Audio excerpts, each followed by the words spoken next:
آج ہم جس ہستی کی بات کر رہے ہیں ان کے فضل و کمال کا سورج چار دانگے عالم میں روشن ہے۔ دعوت اسلامی کی شخصیات میں ان کی مقبولیت اور عظمت کا ڈنکا بج رہا ہے۔ اگر دعوت اسلامی کی نامور شخصیات کی فہرست بنائی جائے تو ابتدائی 5 پوزیشنیں پکار کر ان کی ناموری کا خراج دیتی ہوئی نظر آئیں گی۔ اگر ہم ان کے اوصاف اور ان کے حلیے کی طرف جائیں تو اوصاف و کمالات تسبیح کے موتیوں کی طرح یکے بعد دیگرے یوں سامنے آئیں گے کہ گفتگو کے ماہر، دینی اور مذہبی اقدار سے سرشار، خاندانی وجاہت سے معمور، شاہ خرچ بھی اور دریا دل بھی، فعال طبیعت بھی اور خوش مزاج بھی، بلا کے ذہین بھی اور مزاج شناس بھی، اعلیٰ درجے کے مہمان نواز، لوگوں سے ان کی فہم کے مطابق گفتگو کرنے والے، سادہ مگر پروقار اور جامع زیب شخصیت کے حامل، تبلیغ سنت کے جنون میں مبتلا، دعوت اسلامی کے پرجوش مبلغ، ہما وقت چاکو چوبند رہنے والے، رکن شورا، ہم سب کے محبوب مولانا حاجی عبدالحبیب اتاری حافظہ اللہ تعالیٰ کا 27 رمضان المبارک یوم ولادت ہے۔ ان کی آنکھوں میں تیرتی ذہانت، چہرے پر پروقار تمکنت اور پیشانی پر چمکتی خاندانی مجد و شرافت کی کرن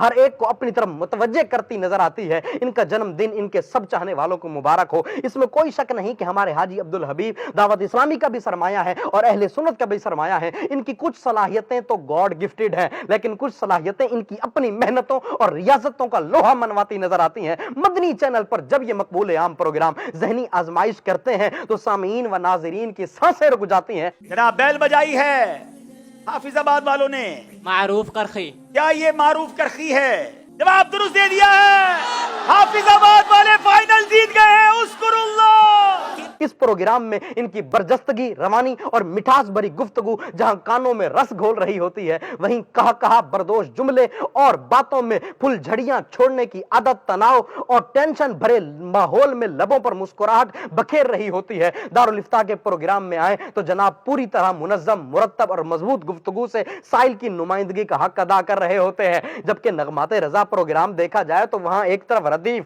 بحر اور قافیے کی گرہ کھول رہے ہوتے ہیں، جبکہ دوسری طرف قرآن و حدیث سے اعلیٰ حضرت کے اشعار کی گتھیاں سلجھا رہے ہوتے ہیں۔ یہ کلام 4 زبانوں میں لکھا گیا، عربی، فارسی، اردو اور ہندی۔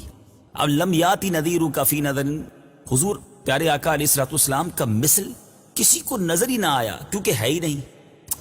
اسی طرح نعت گوئی ہو یا تلاوت قرآن، بیان ہو یا دعوت اسلامی کے ہفتہ وار سنتوں بھرے اجتماعات کی مقصود دعائیں ہوں، حاجی صاحب ہر جگہ اپنی صلاحیتوں کا لوہا منواتے ہوئے نظر آتے ہیں۔ FGRF کو دیکھ لیجئے، آج کل سہولت کا دور ہے ناظرین۔ عموماً بڑے لوگ جب بڑے منصب پر بھی فائز ہو جائیں تو ان کا کام محض حکم چلانا ہوتا ہے، یہ کر دو، وہ کر دو، یہ نہ کرو، وہ نہ کرو، ایسے کر لو، ویسے کر لو۔ لیکن یہاں ہم دیکھتے ہیں کہ حاجی عبدالحبیب صرف حکم چلانے والے نہیں ہیں۔ جب سے FGRF بنا ہے اور جہاں اور جب اللہ پاک کے بندوں اور اس کے رسول کے چاہنے والوں کو مصیبتوں نے گھیرا ہے، ہمارے حاجی صاحب لٹرلی وہاں پر پہنچے ہیں۔ وطن عزیز پاکستان میں سندھ کے پسماندہ علاقے ہوں یا پنجاب کے کچے علاقے ہوں یا KP کے پرپیج اور پیچیدہ مقامات ہوں یا ترکیہ کے زلزلہ متاثرین ہوں، حاجی صاحب خود وہاں تک پہنچے ہیں، ان بے حالوں کی امداد بھی کی ہے اور ان کی ہمت بھی بڑھائی ہے۔ الغرض وہ چاہیں تو ایئر کنڈیشنڈ آفس میں بیٹھ کر ٹھنڈی ہواؤں کے جھونکوں سے محظوظ اور لطف اندوز ہوتے ہوئے زبانی احکامات بھی جاری کر سکتے ہیں،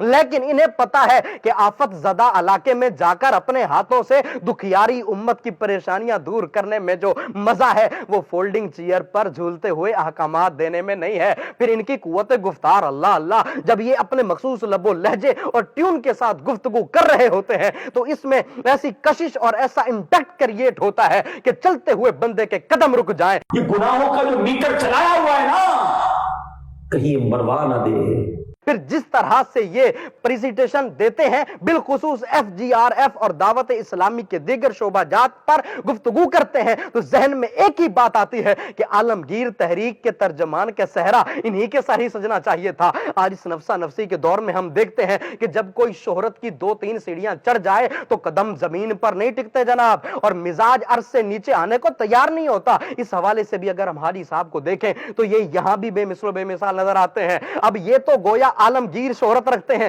دنیا بھر میں چاہنے والے موجود ہیں، لیکن ان کے دروازے اب بھی ہر وقت ہر ایک کے لیے کشادہ ہیں۔ کوئی پہلی دفعہ ان سے ملے یا برسوں کی شناس رکھنے والا ہو، ان کے رویے، گرم جوشی، اپنائیت اور ان کے میٹھے لہجے میں وہی چاشنی پائے گا جو ان کی خوش گفتاری کا حصہ ہے۔ اللہ اکبر۔ حاجی صاحب کی ایک اور صفت وہ ان کی چشم میں نم ہے، آج ہماری آنکھوں کے سامنے ہے کہ بڑے بڑے پرہیزگار جب مغرب کا سفر کرتے ہیں اور دنیا کی چکا چوند ان کی آنکھوں کو خیرہ کرتی ہے تو پرہیزگاری کا سارا بھرم ٹوٹ جاتا ہے. نماز تو کیا, بعض اوقات دین سے بھی ہاتھ دھو بیٹھتے ہیں. لیکن حاجی صاحب دنیا کے 50 سے زائد ممالک کا سفر کر چکے ہیں. یورپ کی رنگینیاں بھی ان کے سامنے ہے اور امریکہ و کینیڈا کی ترقیاں بھی ان کے سامنے ہے. لیکن آج بھی خوف خدا, خشیت الہی, خوف قبر و آخرت, عشق مصطفیٰ میں اور مدینے کی تڑپ میں ان کی آنکھوں سے آنسو ایسے بہتے ہیں جیسے برکھا برس رہی ہو. ہم مجرم تیرے دربار میں ملتجی ہیں, التجا کرتے ہیں مولا ہمارے گناہوں کو معاف فرما دے, ہماری خطاؤں سے درگزر فرما لے. آج یہ سب دیکھ کر دل میں یہ خیال پیدا ہوتا ہے کہ جب مرید کے اوصاف حمیدہ کا یہ عالم ہے تو ان کے وہ پیر جنہوں نے ان کی تربیت کی ہے, ان کی روحانیت, ان کے اخلاق, ان کے کردار, ان کے کریکٹر اور ان کے اوصاف کا عالم کیا ہوگا.